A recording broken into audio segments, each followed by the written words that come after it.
All right, John. We were looking at win totals. Mm-hmm. Have you seen these win totals in the Big 12? Have you seen these? Yeah. The Vegas win totals? Yes. The one on covers.com? Yes. Yes. So, and Oklahoma's at 9, I think, and Oklahoma's at 9. Oklahoma State's at 7. First off, did either one of those numbers surprise you? I thought Oklahoma State's might have been a little bit low. I mean, that kind of seemed like, to me, maybe the best bet of the whole league. Well, we were talking about it in here. Todd brought this up because I'm with you. I think I would take Oklahoma State, and I'd take my chances on a 7-win year or better. But Todd brought this up. Would you have rather? What's the more sure bet? Under 9 for Oklahoma or over 7 for Oklahoma State?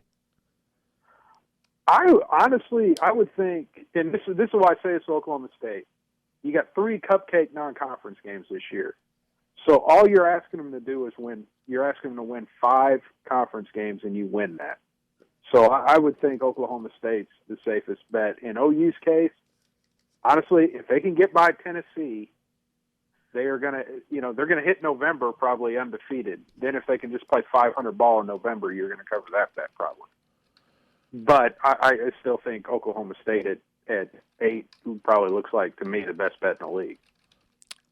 All right, so then we went forward, Todd and I did, and we were looking at a lot of these win-loss numbers, and we're thinking, man, there's a lot of wild card teams in the Big 12. Mm-hmm. We were referring to them as wild card teams. Are you in agreement? And you can just go with a yes or no because I'm going to forward. I'm going to follow it up if I get the right answer here. Are you in agreement that there are a bunch of wild card teams in the Big 12 this year? Absolutely. Anytime somebody asks me, stuff like that, TCU in 2013 went 4-8. So I mean, this stuff literally can happen out of nowhere. Yeah. if you get a change and you don't deal with injuries and everything kind of clicks, it really can come out of nowhere. Okay, so with if we're all under the agreement that there are a handful of wild card teams in the middle, and there are at minimum two national championship teams, caliber teams at the top of the Big 12 before the season begins, okay? Mm-hmm. Then nationally, fill in the blank here, national pundits will look at the Big 12 and say that conference is blank. Probably the 3rd best league in the country behind the SEC, and probably the 4th now. I think with what Ohio State did last year, that probably bought the Big Ten about 2 years of goodwill. So not very good then. Not very good, right? Because okay. Here's a big game for the Big 12 right off the bat. That first Thursday, TCU goes to Minnesota. And quite honestly, TCU was not a great road team last year. They figured out a way to win, but they struggled in a lot of road games last year. If TCU loses that game right off the bat, the Big 12 is going to take a hit that it's going to take a while to recover from. That is a huge game for the Big 12. I mean, I want to believe you, but in the back of my head, I'm going, yeah. And no one cared last year when TCU beat Minnesota. Obviously, in fact, it was a strike against them that they beat Minnesota. Well, I mean, it was. Well, it wasn't. I remember watching it. It was a pretty big game. Now Minnesota played terrible. They turned the ball over like 5 times in the first half. But the other thing is, you look at TCU. I think it wasn't until they beat Oklahoma that even they started thinking they were pretty good. But like I say, I think that is a huge game for the Big 12 because if TCU loses that game, which they could, I mean that is a huge hit for the conference reputation. Where do you think Justice Hansen lands? I have no idea. I mean, Stoops said he gave him a full release. He won't land in the Big 12. I'll say that. But for the deal on Hansen is when OU recruited him, it was to be, a run pass guy, which when they signed him, that was the look of the offense going forward. Now they want a pocket passer. So I would say first and foremost, look for an offense that uses the quarterback in the run game would be the first thing. to look at where he winds up at. The last time we were talking about this earlier too. Actually, let me talk about this year's team. Scale of 1 to 10. Because I haven't talked about this with you yet, Todd, even though I had it on the docket to talk about. We were talking about Justice Hansen earlier, and obviously it doesn't really hit that high on the concern scale when you're talking about potentially a fourth string quarterback, leaving the team or whatever. So let me do this then. Scale of 1 to 10. Concern of the coaching staff, okay? The coaching staff concern on each of these position groups at the moment. 10 being just terrified, okay? Mm-hmm. Cornerbacks with a C. 8. Safeties. 7. Quarterback. Not this year, but next year at 10. What is it this year? Well, here's the deal. You've got I think it's a pretty safe presumption that Baker Mayfield's going to be their starting quarterback.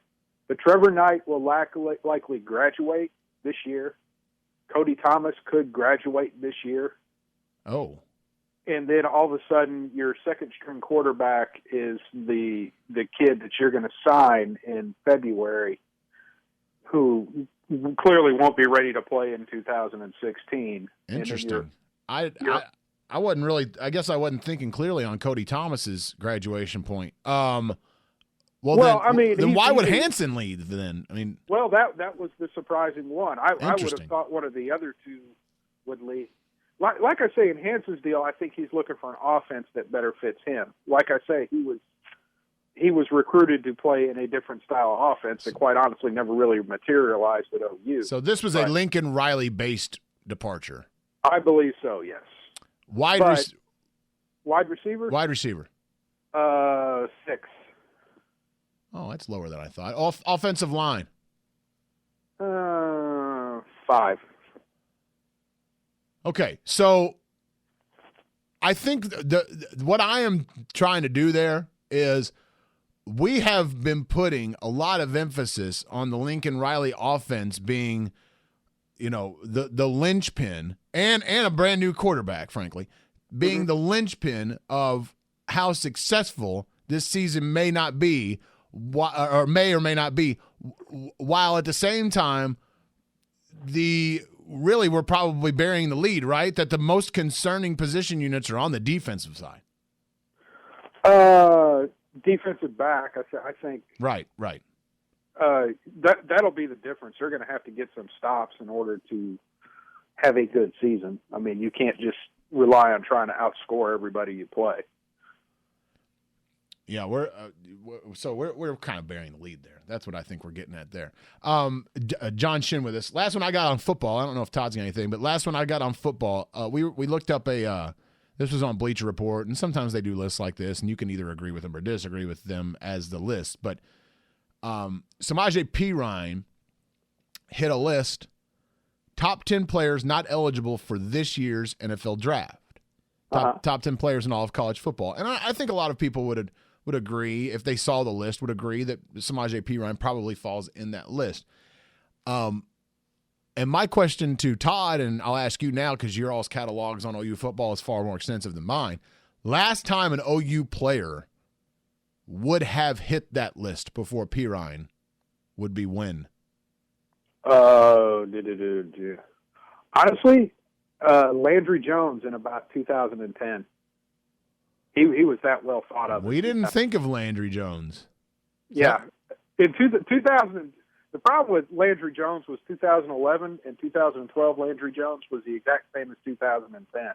But 2010, he was widely believed to be a first-round pick by NFL people.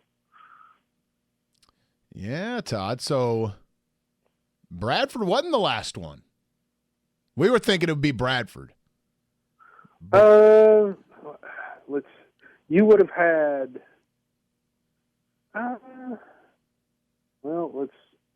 It would be back to that Trent Williams, Gerald McCoy, Jermaine Gresham. They were all in the same class. So sometime around then. But I'm just telling you, in 2010, Landry Jones by NFL people was widely viewed as a likely first-round pick in 11 or 12.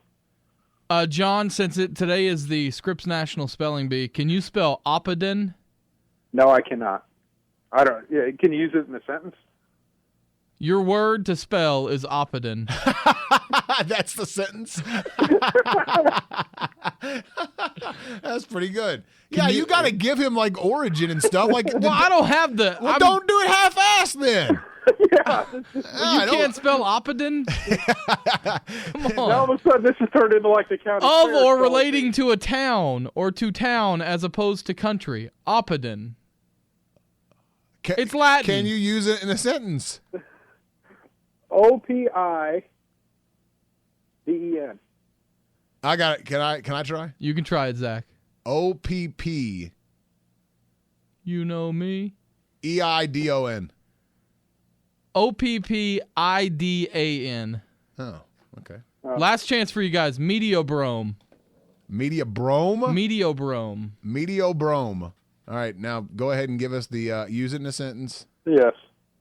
The definition is a process for altering tone values. That's just a word that doesn't need to exist. That's true. That's true. What do people use this word for? Mediobrome. Do you have? Can you use it in a sentence, Todd? Other than the crappy sentence you gave to John Shinn to start with. You guys couldn't spell Oppidan, so try again with Mediobrome. There's your sentence. Mediobrome. Mediobrome. Mediobrome. Go ahead, Shinn. MEDIODROME.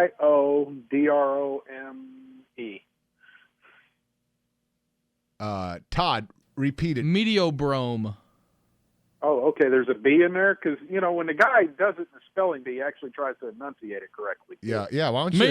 Mediobrome. Yeah. His big fat accent over there. Mediobrome. Mediobrome. All right, try one more time, Shinn. Mediobrome. There you The go. word. MEDIOBROME. All right, is that He got it. John Shinn wins today's spelling bee. All right. Congratulations. it? All right, what a crappy way to end this segment. Maybe if there was a national spelling bee for colleges, the Big 12 might win something. Maybe. Nah. Probably not. I'm done now. Probably not. All right, John Shinn, everybody. See you later, buddy.